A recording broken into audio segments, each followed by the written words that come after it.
शिवसेनेच्या ठाकरे गटाच्या दसरा मेळाव्याचा मार्ग अखेर मोकळा झाला। शिवाजी पार्क मैदान त्यांना मिळालं, पण दसरा मेळाव्यावरून सुरू झालेलं महाराष्ट्राच्या राज्यातलं राजकारण मात्र थांबण्याचं नाव घेत नाहीये। कारण भाजपनं शिवसेनेच्या दसरा मेळाव्यावरती टीका केली आहे। एका बाजूला दसरा मेळावा तर दुसऱ्या बाजूला हसरा मेळावा असं म्हणत भाजपनं ठाकरे गटाच्या दसरा मेळाव्याची खिल्ली उडवली आहे।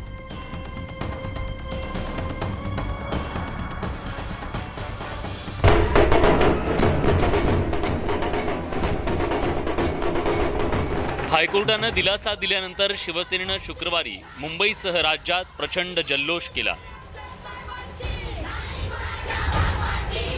शिंदे गटाला धोबी पछाड दिल्यानं शिवसैनिकांमध्ये उत्साह निर्माण झाला। या राजकीय घडामोडीवर भाजपचे मुख्य प्रवक्ते केशव उपाध्ये यांनी तिरकस भाष्य केलंय। बीकेसीवर दसरा मेळावा आणि शिवाजी पार्कवर हसरा मेळावा असा टोला उपाध्येंनी लगावलाय। तर शिवसेना प्रमुख बाळासाहेब ठाकरेंचे विचार ज्यांच्याकडे आहेत तीच खरी शिवसेना अशी भूमिका आशिष शेलार यांनी घेतली आहे। कोर्टाकडून परवानगी मिळाल्यानंतर शिवाजी पार्कवर उद्धव ठाकरे जो मेळावा घेणार आहेत त्यातनं हिंदुत्व आहे, कारण त्यांनी कधीच हिंदुत्वाला त्याग करत काँग्रेस राष्ट्रवादी आघाडी केली ना। काही त्यात विचार असतील ते टोमणे, काहीतरी अर्थहीन वाक्य, आणि म्हणून तो शिवाजी पार्कला होईल तो हसरा मेळावा। भारतीय जनता पक्षाने मात्र एकच भूमिका मांडली, ज्याच्याकडे बाळासाहेबांचा विचार त्याच्याकडे शिवसेनेच्या सभेचा अधिकार। आमचा मुद्दा राजकीय खराच आहे। शिवसेनेकडून 5 ऑक्टोबरच्या दसरा मेळाव्याची जय्यत तयारी सुरू करण्यात आली आहे। शिंदे गटानं वेगळी भूमिका घेतल्यानंतर शिवसेनेला हायकोर्टाकडून दिलासा मिळाला, त्यामुळे शिवसैनिकांचा हुरूप वाढलाय। या निमित्तानं शिवसेनेला त्यांची ताकद दाखवून देण्याची संधी मिळाली आहे। त्यामुळे भाजपकडून मेळाव्याची खिल्ली उडवण्यात आल्यानंतर शिवसेनेनं जोरदार पलटवार केलाय। दसऱ्याच्या दिवशी म्हणजेच 5 ऑक्टोबरला शिवाजी पार्कवर शिवसेनेचा आणि बीकेसीवर शिंदे गटाचा मेळावा होणार आहे। दोन्ही बाजूंकडून शक्ती प्रदर्शनाची जोरदार तयारी सुरू करण्यात आली आहे। दोन्ही गटांच्या राजकीय संघर्षात भाजपनं शिंदे गटाच्या बाजूने उडी घेतली, त्यामुळे दसऱ्यापर्यंत राजकीय शिमगा चांगलाच रंगणार हे स्पष्ट आहे। Bureau report, news 18 Lokmat. राज्यातल्या सत्ताधारी आणि विरोधकांच्या राजकीय संघर्षामध्ये आता चर्चा सुरू झाली आहे ती सुपर सीएमची। राष्ट्रवादी काँग्रेसचे काही प्रवक्त्यांनी आज एक फोटो ट्विट केला। श्रीकांत शिंदे खासदार मुख्यमंत्र्यांचे सुपुत्र यांचा, आणि त्या फोटोच्या नंतर त्यांना सुपर सीएमची उपाधी देण्यात आली। खरं तर महाराष्ट्राच्या राजकारणात सुपर सीएमची चर्चा होण्याची ही काही पहिली वेळ नाही। याआधी सुद्धा महाराष्ट्राच्या राजकारणात अशा सुपर सीएमची वेगवेगळ्या वेळा चर्चा झाली आहे।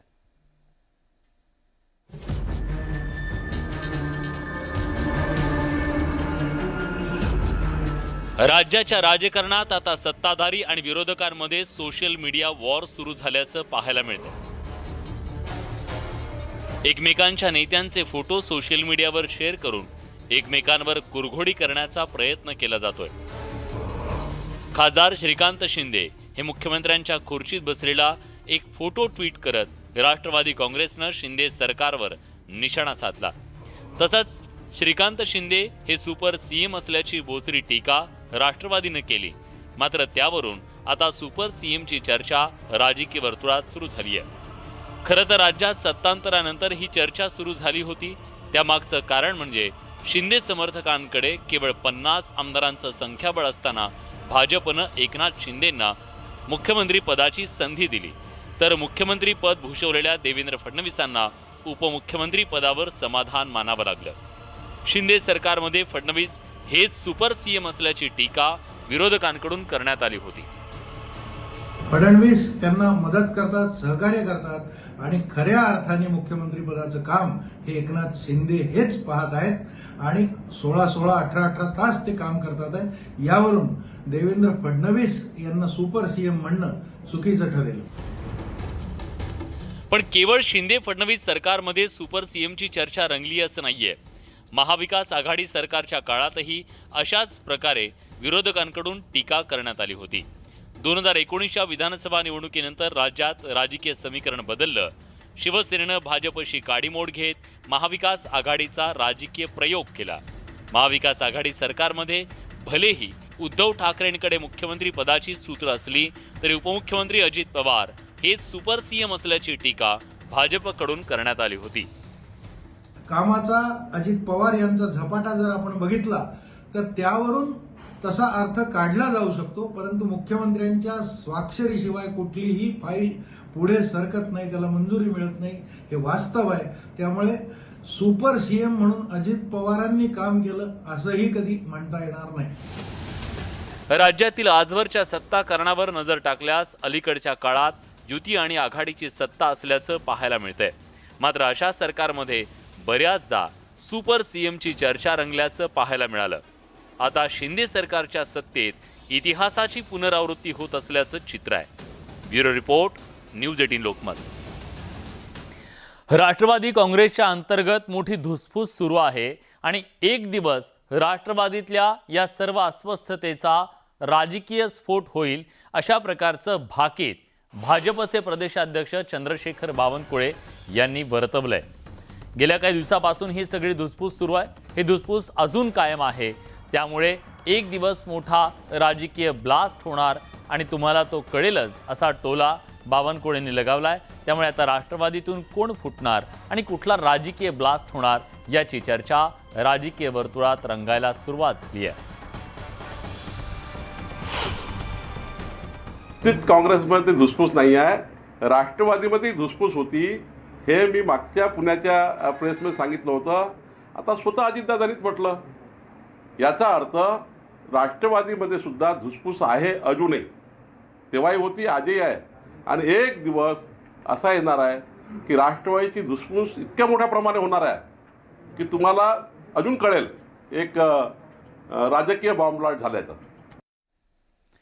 वेदांता प्रकरणावरून आता युवा सेना अतिशय आक्रमक झालेली आहे. तळेगावमध्ये आदित्य ठाकरे यांच्या नेतृत्वाखाली आज मोर्चा काढण्यात आला आणि या मोर्चाच्या माध्यमातून राज्य सरकारवर जोरदार निशाणा साधण्यात आला. शिवसेनेचे नेते आदित्य ठाकरेंनी जनाक्रोश मोर्चा तळेगावात काढला. यावेळी त्यांनी शिंदे फडणवीस सरकारवर वेदांता प्रकल्पावरून जोरदार टीका केली. प्रकल्प राज्यातून निघून जाण्याला हे सरकार कारणीभूत असल्याची घणाघाती टीका आदित्य ठाकरेंनी केली आहे. प्रकल्प गुजरातला जाणाऱ्या नव्या सरकारच्या नाकर्तेपणा कारणीभूत असल्याचा टोलाही त्यांनी लगावला. दुसरीकडे 50 खोके एकदम ओकेच्या मुद्द्यावरून 40 आमदारांवर त्यांनी निशाणा साधला. दुसरीकडे मुख्यमंत्र्यांच्या दिल्ली वारीचाही आदित्य ठाकरेंनी समाचार घेतला. तुम्ही राज्याच्या विकासासाठी कधी दिल्लीला जाणार आहात असा खोचक सवाल त्यांनी मुख्यमंत्र्यांना विचारलाय. तसंच खुर्चीच्या मुद्द्यावरही त्यांनी जोरदार घणाघात केलाय.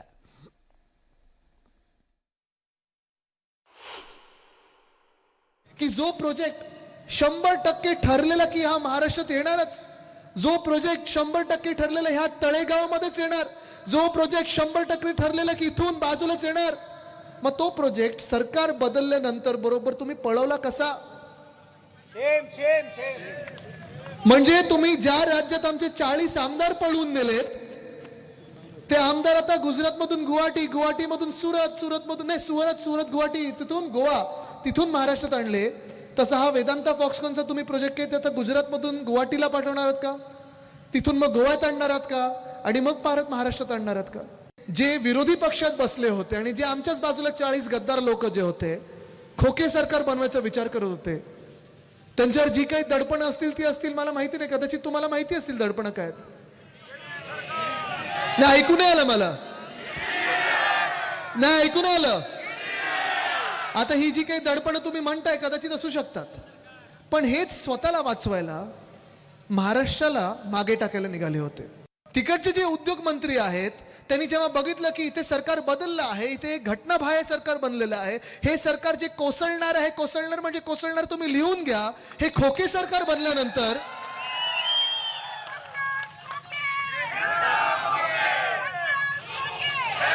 हे खोके सरकार बनल्यानंतर त्यांनी मौका पे चौका मारा आणि त्यांनी इकडे येणारा उद्योग गुजरातमध्ये घेऊन गेले. त्यांचं मी देखील कौतुक करतो की त्यांनी बरोबर आमच्यावर डोळे ठेवून होते की इथे सरकार बदलतं कधी आणि चांगला प्रोजेक्ट आपण गुजरात किंवा इतर राज्यांमध्ये घेऊन कधी जातो हे त्यांनी लक्षात ठेवलेलं आहेत ना. आज पण बसलंच वाटतं दिल्लीत, पण आज मी इथे विचारत आहे की दिल्लीत स्वतःसाठी 8 की 9 वेळा गेलेले आहेत. महाराष्ट्रासाठी तुम्ही कधी दिल्लीत जाणार आणि दिल्लीला विचारणार की महाराष्ट्राला काय देताय? ही हिंमत असेल तर जाऊन दिल्लीला विचारा. स्वतःला काय मिळतं सतत जाऊन विचारत असतात, महाराष्ट्राला काय मिळणार आणि कधी मिळणार हे जाऊन विचारा.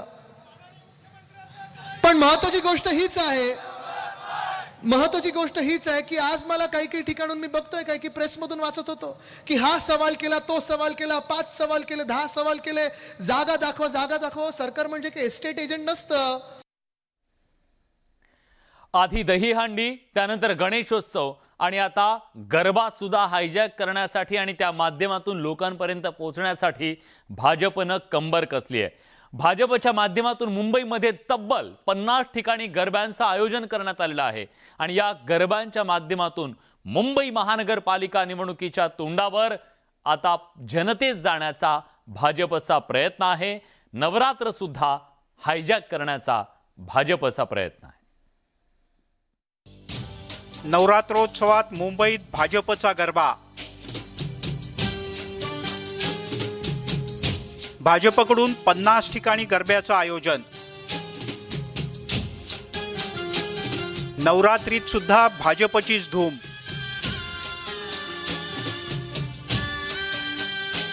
यंदाचा नवरात्रोत्सव खास असणार आहे, कारण यंदाच्या नवरात्रोत्सवातही भाजपनं हिरिरीनं सहभागी होण्याचं ठरवलंय. मुंबईत भाजपनं 50 ठिकाणी गरब्याचं आयोजन केलंय, तर जवळपास 300 ठिकाणी भाजप स्थानिक मंडळांच्या मदतीनं गरब्याचं आयोजन करतोय.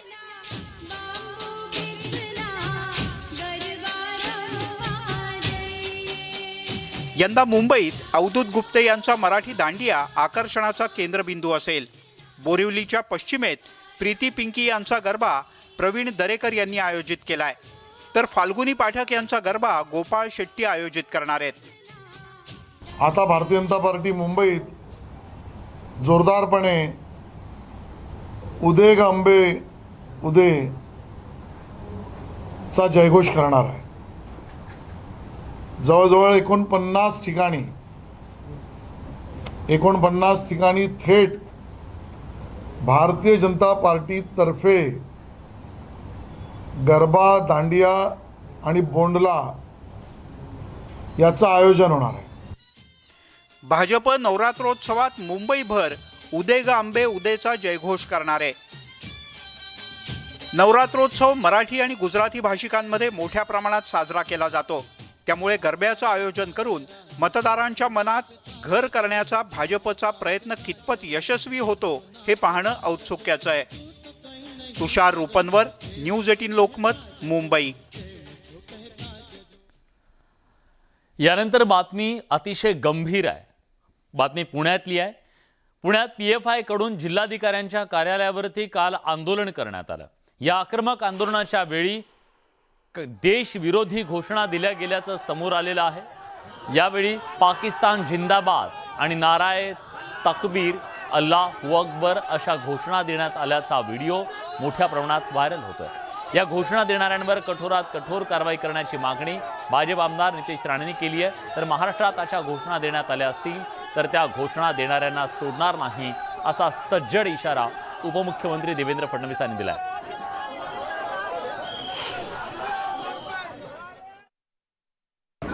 पाकिस्तान जिंदाबादची घोषणा महाराष्ट्रामध्ये आणि भारतामध्ये कोणी जर देणार असेल तर त्याला सोडणार नाही, त्याच्यावर कारवाई करू. कुठे असेल तिथनं शोधून काढून त्यांच्यावर कारवाई करू. हे लोक कदाचित विसरले असतील की महाराष्ट्रामध्ये आता हिंदुत्ववादी सरकार आहे. देशाच्या विरुद्ध कोणीही अशा पद्धतीचे नारे देत असतील तर अशा पद्धतीच्या देशद्रोहांना शिक्षा झालीच पाहिजे, हे पोलीस खात्याने लक्षात ठेवावं. ह्या लोकांना तात्काळ अटक करून कडक शिक्षा द्यावी अशी मागणी मी पोलीस खात्याकडे करतो. PFIच्या देशविरोधी वेगवेगळ्या कारवाया समोर आल्याच्या नंतर आता एक अतिशय धक्कादायक बाब समोर आली आहे. देशाचे पंतप्रधान नरेंद्र मोदी हे आता PFIच्या निशाण्यावर असल्याची बाब तपास यंत्रणांच्या तपासातून समोर आली आहे। त्यामुळे PFIच्या एकूणच कार्यपद्धतीवरती आणि त्यांच्या संपूर्ण वाटचालीवरती प्रश्नचिन्ह निर्माण झाला असून पंतप्रधान नरेंद्र मोदींच्या जीवाला धोका निर्माण करण्यामागे त्यांची भूमिका काय हा सवाल सुद्धा उपस्थित होतोय।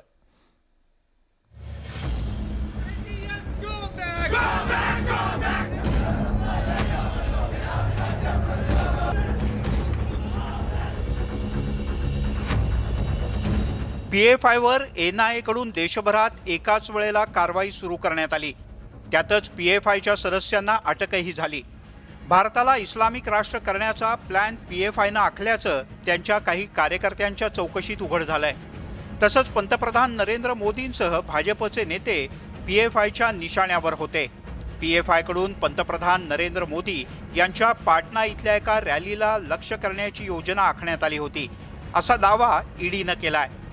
देशभरात स्फोट घडवून आणण्यासाठी PFI कडून घातक शस्त्र आणि स्फोटकं गोळा केली जात होती। यावर्षी 12 जुलै रोजी झालेल्या पंतप्रधान नरेंद्र मोदी यांच्या पाटणा इथल्या रॅलीला लक्ष्य करण्याचा PFIचा कट होता। याआधी इंडियन मुजाहिदीनशी संबंधित दहशतवाद्यांनी ऑक्टोबर 2013 मध्ये मोदींच्या पाटणा इथल्या रॅलीत बॉम्बस्फोट घडवून आणला होता। स्टेट सोडून इतर 5 ठिकाणी स्फोट झाले होते। केरळमध्ये स्ट्रॉंगहोल्ड असलेल्या PFIनं मध्य प्रदेशात सुद्धा स्लीपर सेल सक्रिय केलाय। नवीन सदस्यांना प्रशिक्षण देण्यात येत होतं अशी माहिती चौकशीत उघड झाली आहे। इतकंच नाही तर मुस्लिम तरुणांनी लष्कर-ए-तोयबा, अल कायदा आणि इसिस या दहशतवादी संघटनांमध्ये भरती व्हावं यासाठी PFIचे प्रयत्न सुरू होते। वो जो इल्जामात लगाए जा रहे हैं उसके बारे में कुछ ऐसी कन्विंसिंग बातें आती तो लोगों को सही मार्गदर्शन मिलता, लेकिन जिस तरह से ये किया गया है और जिन हालात में किया गया है इसकी वजह से फायदा कम नुकसान ज्यादा नजर आता है। रेड पड़ी और जैसे लोगों को गिरफ्तार किया गया है और उनके खिलाफ कुछ सबूत नजर नहीं आ रहा है। अगर आपने रेड करी थी तो कुछ रिकवरी भी हुई होगी। ऑपरेशन ऑक्टोपसच्या माध्यमातून NIA, ED आणि राज्य पोलिसांच्या संयुक्त पथकानं 106 पेक्षा अधिक PFIच्या सदस्यांना अटक केली।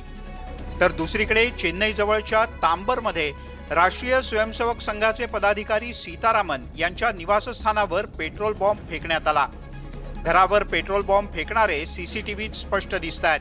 PFIवर झालेली कारवाई आणि या हल्ल्याचा काही संबंध आहे का याचा तपास सुद्धा सुरू झालाय।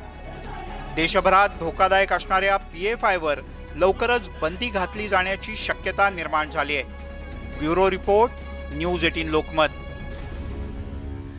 या सगळ्या घडामोडींसोबत मुलुक महाराष्ट्र या बुलेटिनमध्ये आपण एक छोटासा ब्रेक घेतोय। कुठे जाऊ नका, पहा फक्त न्यूज 18 लोकमत।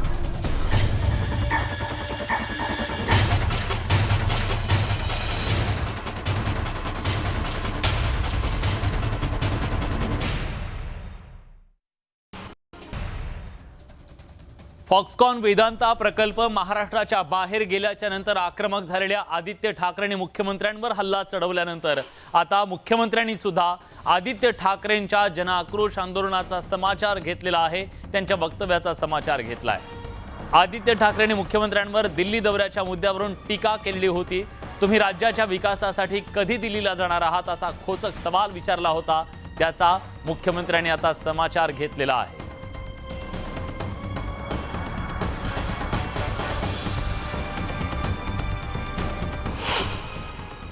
आज जे लोकांच्या जिव्हाळ्याचा हा विषय आहे त्या बाबतीमध्ये मी भेटतोय। वेदांताच्या बाबतीमध्ये मी यापूर्वी माझी भूमिका मांडलेली आहे। त्याला जबाबदार कोण आहे, चोराच्या उलट्या बांबा कोणाच्या आहेत हे लवकरच फॉक्सकॉनचा जो मुद्दा आहे तो अजूनही आज आदित्य ठाकरे तळेगावमध्ये आले, मावळमध्ये, आणि त्यांनी जन आक्रोश मोर्चा त्या ठिकाणी काढला आणि सातत्याने ते सरकारवरती टीका करतात। हे सगळे मुद्दे राहील। खोटं बोला पण रेटून बोला, आणि हे आंदोलन खोटारडं आंदोलन आहे। माझा सवाल आदित्य ठाकरेंना आहे की आज तळेगावला जे आंदोलन आहे त्या आंदोलनामध्ये त्यांनी महाविकास आघाडी सरकारने जर MOU केला असेल ते MOU ची कॉपी सोबत घेऊन यावी आणि सोबतच जेव्हा आपण MOU करतो आणि एखाद्या जागेची निवड करतो त्या जागेचा ताब्यात घेतल्याचा किंवा ती जागा या वेदांताला दिल्याचा, फॉक्सकॉनला दिल्याचा जर त्या ठिकाणी शासन निर्णय घेतला असेल त्या शासन निर्णयाची प्रत त्या जागेवर घेऊन यावी, त्या स्पॉटवर आंदोलनाच्या स्पॉटवर घेऊन यावी अशी मागणी माझी आहे. आणि जर नसेल तर याचा अर्थ तुम्ही खोटारडेपणा करताय, आंदोलन खोटं करताय. MOU आणि जागेचा शासन आदेश या जागेवर तो प्रकल्प होणार होता. किती जागा राखीव केली, किती जागेचा त्या ठिकाणी तुम्ही आरक्षित केली, या जागेचा शासन आदेश हा द्यावा लागतो, करावा लागतो, तेव्हाच तो प्रकल्प येतो. राज्यात नवं सरकार स्थापन झाल्यापासूनच सत्ताधारी आणि विरोधकांमध्ये जोरदार एकमेकांवरती हल्ले सुरू आहेत. फडणवीस आणि शिंदे सरकारवरती शिवसेनेकडून आदित्य ठाकरेंकडून आरोप केले जात आहेत. त्याला आज भाजपकडून आशिष शेलार यांनी उत्तर दिलं. आशिष शेलार यांनी ही जोरदार टीका करताना तुम्ही तुमच्या स्वतःच्या जीवावर निवडणूक लढवून दाखवा त्यानंतर बोला असा टोला आदित्य ठाकरेंना लगावला. दुसरीकडे पंतप्रधान नरेंद्र मोदींच्या वाढदिवसाच्या दिवशी देशात 40 वर्षानंतर चित्ता आणण्यात आला या मुद्द्यावरून शिवसेनेनं टीका केली. त्याचा समाचारही आशिष शेलारांनी घेतलाय. यावेळी आशिष शेलार यांनी युवा सेना यांचा पेंग्विन सेना असा उल्लेख केला.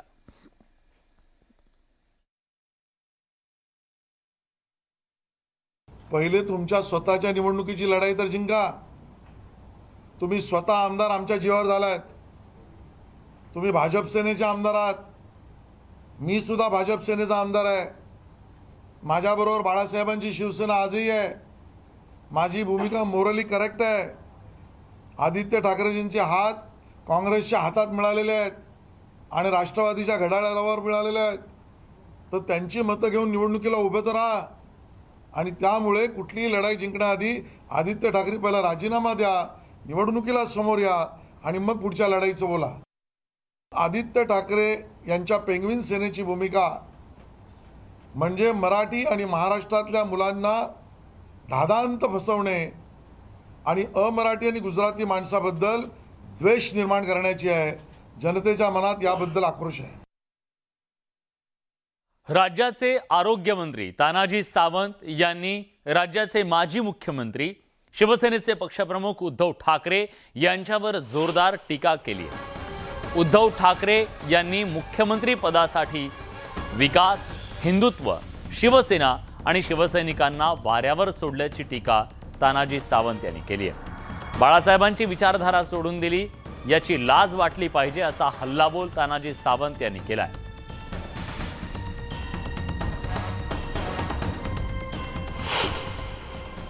गद्दार कोण? ज्या पोरानं, मी पोरग म्हणतो, आमचं तरी सोडा, आमचं तरी सोडा. अरे तुम्ही ज्या बापाला तुम्हाला जन्माला घातलं त्याची विचारधारा तुम्ही सोडून दिली, तुम्हाला लाज वाटायला पाहिजे. आणि तुम्ही आम्हाला गद्दार म्हणता. ज्यांना विकास करायचा नव्हता त्यांच्या मांडीवर बसली. मग विकास सोडला, हिंदुत्व सोडलं, शिवसेना सोडली, शिवसैनिक रस्त्यावर सोडले आणि फक्त मुख्यमंत्री हे एका पदासाठी. आणि अतिशय आश्चर्याची गोष्ट, मी एका शिवसैनिकाला मुख्यमंत्री करणार होतो. मग गेल्या 2.5 वर्षात कळलं खरा शिवसैनिक महाराष्ट्रात एकच आहे.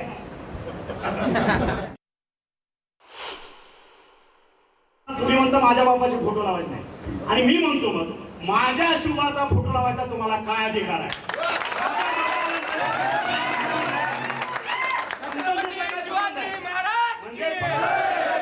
माझा शुभ तुम्हाला चालतो.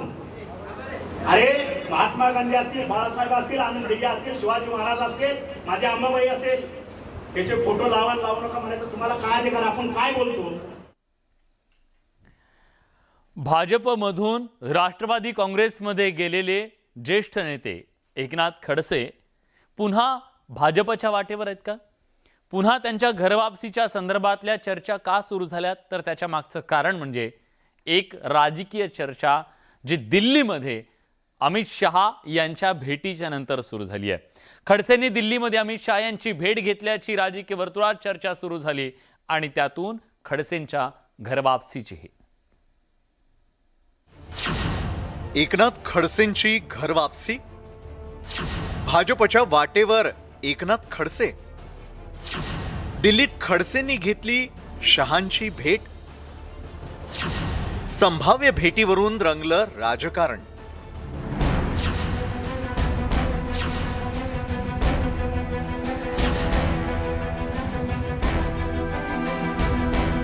राष्ट्रवादी काँग्रेसचे नेते एकनाथ खडसे भाजपच्या वाटेवर असल्याची राजकीय वर्तुळात चर्चा सुरू झाली आहे. त्याला कारणीभूत ठरला एकनाथ खडसे यांचा दिल्ली दौरा. खडसे यांनी दिल्लीत केंद्रीय गृहमंत्री अमित शहा यांची भेट घेतल्याचं बोललं जात आहे. या भेटीदरम्यान खडसे यांच्या स्नुषा आणि भाजप खासदार रक्षा खडसे सोबत असल्याचं बोललं जात आहे. या भेटीमुळेच एकनाथ खडसे पुन्हा भाजपत जाणार असल्याच्या चर्चेला उधाण आलंय. मात्र खडसे शहा भेटीचा रक्षा खडसेंनी इन्कार केलाय. नक्कीच नाथाभाऊंची अमित शहाजी सोबत भेट त्या दिवशी आम्ही गेलेलो. त्या दिवशी ते त्यांच्या व्यस्त कार्यक्रमामुळे भेट आमची होऊ शकली नाही, पण त्यांची फोनवर चर्चा झालेली आहे. असं मला अजून काही कल्पना तर नाही की नाथाभाऊ भाजपमध्ये येणार आहे. मी भाजपमध्ये आहे, नाथाभाऊ राष्ट्रवादीमध्ये. खरं तर उपमुख्यमंत्री देवेंद्र फडणवीस आणि एकनाथ खडसे यांच्यातील राजकीय वाद सर्वश्रुत आहे. भाजपमधून बाहेर पडताना खडसेंनी फडणवीसांवर जाहीरपणे टीका केली होती. पण आता खडसे शहा भेटीवरून अनेक तर्क वितर्क लावले जात आहेत. याविषयी खुद्द खडसेंनी हा खुलासा केलाय. माननीय अमित शहांशी मी फोनवर चर्चा केली काही व्यक्तिगत कारणासाठी आणि याची माहिती माननीय शरद पवार साहेबांना मी आधी दिली होती आणि नंतर शरद पवार साहेबांनी मला सांगितलं की मी स्वतः अपॉइंटमेंट घेतो आणि मी आणि तुम्ही असे दोघं मिळून माननीय अमित शहा साहेबांच्या पण भेट घेऊ. खडसे शहांच्या संभाव्य भेटीविषयी चर्चा सुरू असतानाच भाजप नेत्यांनी याविषयी सावध भूमिका घेतली आहे. तो एकनाथ खडसे भाजप येणार अशी चर्चा आहे. अमित शहांना मला कल्पना अमित शहांची भेट झाली नसली तरी फोनवरून चर्चा केल्याचं एकनाथ खडसेंनी मान्य केलंय. मात्र या दोन नेत्यांमध्ये नेमक्या कोणत्या विषयावर चर्चा होतीये हे अद्याप गुलदस्त्यातच आहे. Bureau report, news 18 Lokmat. राष्ट्रीय शेअर बाजारातल्या कर्मचाऱ्यांचे अवैधरित्या फोन टॅपिंग केल्याप्रकरणी मुंबईचे माजी पोलीस आयुक्त हे गोत्यात आलेले आहेत आणि आता मुंबईचे माजी पोलीस आयुक्त संजय पांडे यांना 19 जुलै रोजी अटक केल्यानंतर आता शनिवारी CBIनं त्यांना अटक केली आहे. 2009 ते 2017 या कालावधीमध्ये राष्ट्रीय शेअर बाजारातील कर्मचाऱ्यांचे अवैधरित्या फोन टॅपिंग झाल्याचं उघडकीस आलेलं होतं. याआधी ईडीकडून या प्रकरणी संजय पांडेंना अटक करण्यात आलेली होती. आता CBIनं त्यांचा ताबा घेतलाय.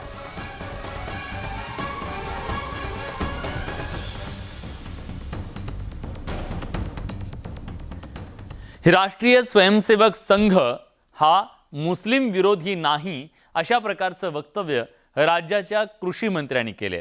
कृषी मंत्री अब्दुल सत्तार यांनी या संदर्भातलं वक्तव्य केल्यानंतर अनेकांनी त्याच्याबद्दलच्या प्रतिक्रिया दिलेल्या आहेत. अनेकांच्या भुवया उंचवलेल्या आहेत. भागवत यांनी एक पाऊल पुढे टाकलं आहे, तर आता मुस्लिम समाजानं देखील एक पाऊल पुढे येण्याची गरज असल्याचं अब्दुल सत्तार म्हणाले. कृषी मंत्री अब्दुल सत्तार आज परभणी दौऱ्यावर आहेत. माध्यमांशी बोलताना त्यांनी मोहन भागवत यांच्या भेटीवर भाष्य केलंय. सर्व समाजाच्या बद्दल त्यांचा आदर आहे हे त्यांनी सिद्ध करून दिलं. राहिला बाकीचा प्रश्न कोण कोणाच्या जवळ आहे दूर आहे यापेक्षा RSSने एक पाऊल पुढे टाकला. मौलाना अली हाफिज असतील त्यांनी एक पाऊल पुढे टाकावं आणि या देशामध्ये सर्व जाती धर्माचे लोक सुखी समृद्धीने कशी राहील, एकोपाने कशी राहील, एकता कशी राहील याच्याबद्दल सर्वांनी प्रयत्न केले तर निश्चित आपला हा भारत देश, आपला हा महाराष्ट्र पुढच्या भविष्यामध्ये जे जे काही विकासाची कामं असतील ते सर्वांनी मिळून सर्व जाती धर्माच्या नेत्यासहित एकत्रित मिळून करावी. कोल्हापुरातून बातमी आहे। कोल्हापुरातल्या अंबाबाई देवीच्या मूर्तीवरती अचानक करण्यात आलेल्या वज्रलेपानं शिवसेना आक्रमक झालेली आहे। या अचानकपणे करण्यात आलेल्या वज्रलेपावरून शिवसेनेनं आंदोलनाचा पवित्रा घेतला। वज्रलेप अचानकपणे का करण्यात आला याचं कारण जाहीर करण्याची मागणी शिवसेनेने केली आहे। या मागणीसाठी आज देवस्थान समितीच्या कार्यालयावरती मोर्चा काढण्यात आला आणि शिवसेनेनं आक्रमक भूमिका घेतल्याचं दिसून आलं।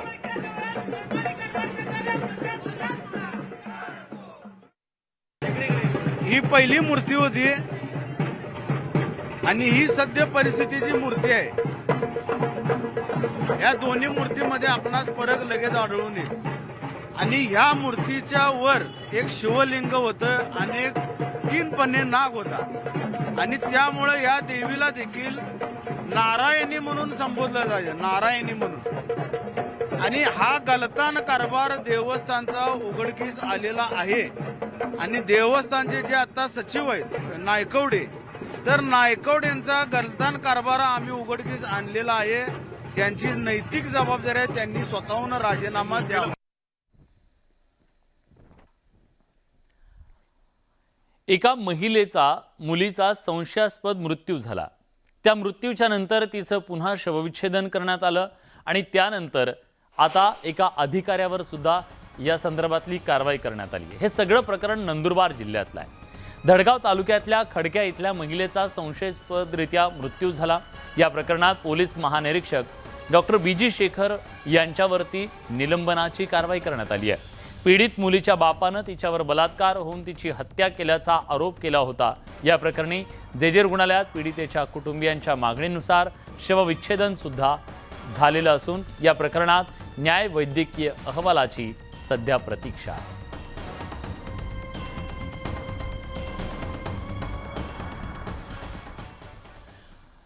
यानंतर एक अतिशय धक्कादायक बातमी आहे। राज्यात लंपी या संसर्गजन्य आजारानं थैमान घातलेला असताना आता शिर्डीतून एक अतिशय धक्कादायक बातमी आली आहे। चाऱ्यामधून विषबाधा झाल्यानं अनेक जनावरांना आपला प्राण गमवावा लागलाय। चाऱ्यामधून विषबाधा झाल्यानं 11 गायी मृत्युमुखी पडल्याची घटना समोर आली आहे।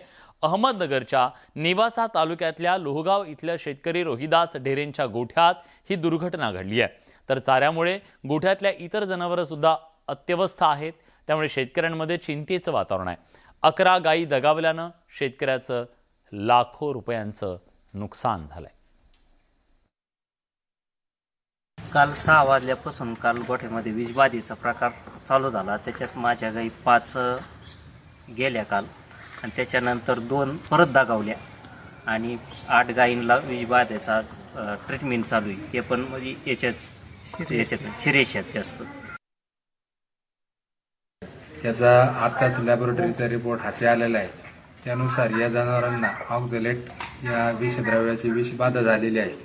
तसेच चाऱ्यामध्ये सुद्धा यांचं नायट्रिकचं प्रमाण वाढल्यामुळं चाऱ्यांमधून सुद्धा यांना नायट्रिक पॉयझनिंग झालेलं आहे। त्या पद्धतीने आता उपचाराची दिशा ठरवून वरिष्ठ कार्यालयाकडून मार्गदर्शन घेतलेलं आहे आणि वरिष्ठ कार्यालयाच्या मार्गदर्शनाखाली यांना आता उपचार चालू करण्यात आलेले आहे। तसंच यांना होमिओपॅथीची त्याबरोबरच होमिओपॅथी ड्रगची सुद्धा ट्रीटमेंट डॉक्टर येवले या जनावरांना सगळे या ठिकाणी चालू केलेली आहे।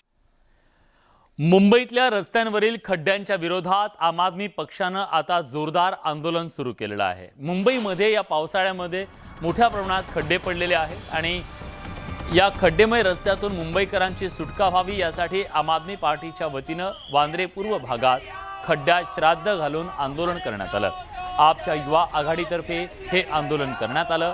यावेळी आपचे शेकडो कार्यकर्ते उपस्थित होते।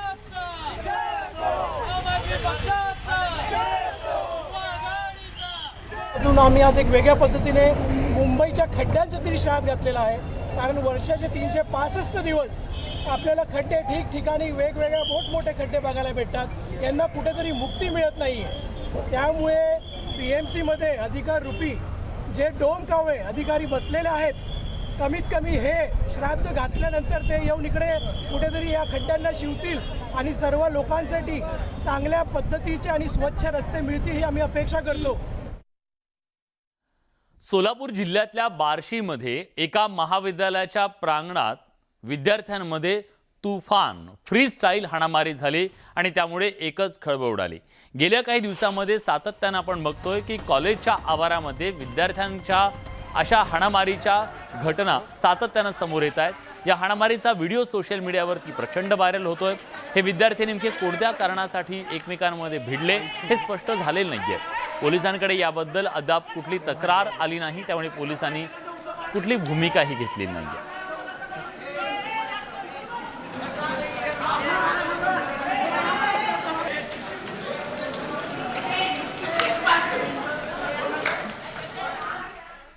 राज्यात सध्या अफवांचा बाजार उठलाय। ही अफवा आहे की मुलं चोरणारी टोळी आपल्या परिसरात आली आहे आणि त्यामुळे हकनाक लोकांचे जीव जात आहेत। नाशिकमध्ये मुलं चोरणारी टोळी समजून जमावानं दोघांना बेदम मारहाण केली। गाडीतील पैसे चोरण्याच्या उद्देशानं आलेल्या दोघांना नागरिकांनी मुलं चोरणारे समजून चोप दिला। शहराच्या गंजमाळ भागात ही घटना घडली। नाशिक शहरात सध्या मुलं चोरणारी टोळी असल्याच्या अफवेचं पेव फुटलंय। राज्यभरात सोशल मीडियाच्या माध्यमातून अशा अफवा पसरवल्या जात आहेत आणि त्यातून अनेक हकनाक बळी जात आहेत।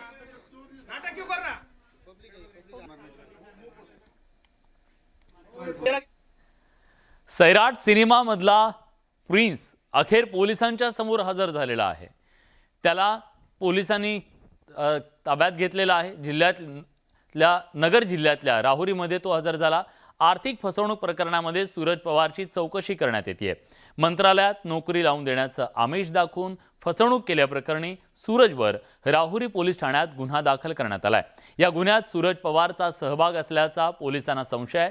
15 सप्टेंबर रोजी दाखल करण्यात आलेल्या या गुन्ह्यात आतापर्यंत 4 जणांना पोलिसांनी ताब्यात घेतलंय। काल 6 तास सूरजची कसून चौकशी करण्यात आली।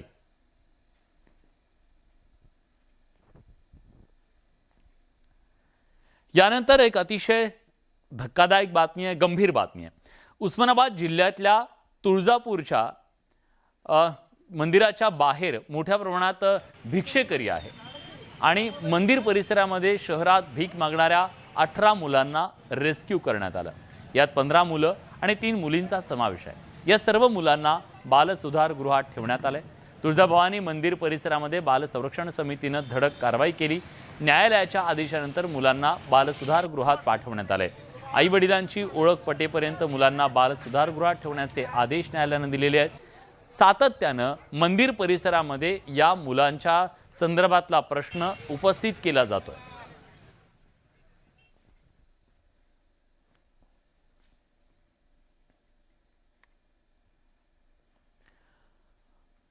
उत्तराखंडमध्ये एक निर्घृण अशी हत्या करण्यात आली। अंकिता भंडारी हत्या प्रकरणात आता उलगडा करण्यामध्ये पोलिसांना यश आलेलं आहे। या प्रकरणात पोलिसांनी भाजप नेता आणि माजी राज्यमंत्री विनोद आर्य यांचा मुलगा पुलकित आर्यसह 3 आरोपींना अटक केली आहे। अंकितानं रिसॉर्टमध्ये काय धंदे चालतात याची माहिती उघड करण्याची धमकी दिली होती आणि त्याच धमकीनंतर आरोपींनी अंकिताला नदीत ढकलून दिल्याचं पोलीस चौकशीत समोर आलं। अंकितानं नुकतीच पौरी गढवाल जिल्ह्यातल्या यमकेश्वर भागातल्या आर्यच्या रिसॉर्टवर रिसेप्शनिस्ट म्हणून नोकरीला सुरुवात केली। गेल्या काही दिवसापासून अंकिता बेपत्ता होती। इतर महिला कर्मचाऱ्यांनी या प्रकरणाची पोलिसात तक्रार दिल्यानंतर केलेल्या तपासात सदर बाब उघडकीस आली आहे। पुलकितनं तिला जबरदस्तीनं किस करण्याचा प्रयत्न केला होता। याबाबत चॅट आणि कॉल रेकॉर्डिंग पोलिसांना मिळालं। या प्रकरणी महिलांनी पोलिसांची कार अडवून त्यात बसलेल्या आरोपींना बेदम मारहाण सुद्धा केली।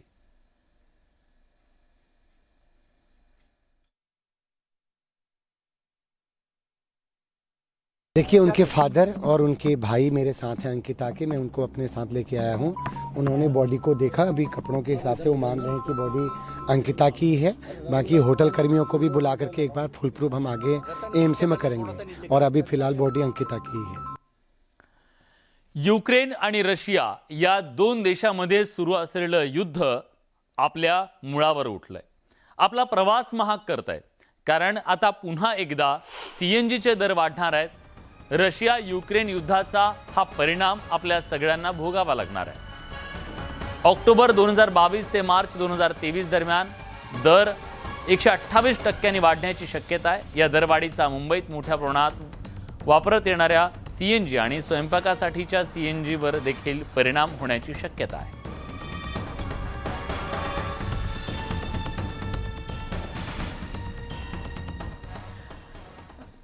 यानंतर एक हटके बातमी आहे. ही बातमी पंढरपुरातली आहे आणि ही बातमी आहे या मुंगसाची. चहाची तल्लफ कुणाला नाहीये. जवळपास प्रत्येकाला चहाची तल्लफ होते. चहा आपल्या सगळ्यांना आवडतो. आता तर वेगवेगळे चहा आलेत, पण या मुंगसालाही आता चहाची तल्लफ झाली आहे आणि तो चहा शौकीन झालाय. पंढरपुरातल्या एका वर्दळीच्या ठिकाणी असलेल्या चहाच्या टपरीवर माणसांसोबत एक मुंगूस दररोज सकाळी चहा प्यायला येत असल्याचा व्हिडिओ समोर आला. या मुंगसाचा चहा पितानाचा व्हिडिओ सोशल मीडियावर तुफान व्हायरल होतोय. पंढरपूरमधल्या सचिन देशमाने यांची इसबावी परिसरामध्ये चहाची टपरी आहे. इथं दररोज चहा पिण्यासाठी एक मुंगूस येतं. न घाबरता चहाचा आस्वाद घेतं. गेल्या 6 महिन्यापासून दररोज नियमित ठरलेल्या वेळेत हे मुंगूस चहाचा आस्वाद घेत आहे. टपरी मालक सचिन देखील त्याला न चुकता एका भांड्यात चहा ठेवतात. चहाचा आस्वाद घेतल्यानंतर मुंगूस परत ऐटीत जातं. मुंगसाचा चहा पिण्याचा दिनक्रम पाहण्यासाठी परिसरातले लोक आवर्जून सचिनच्या चहाच्या टपरीवर येतात.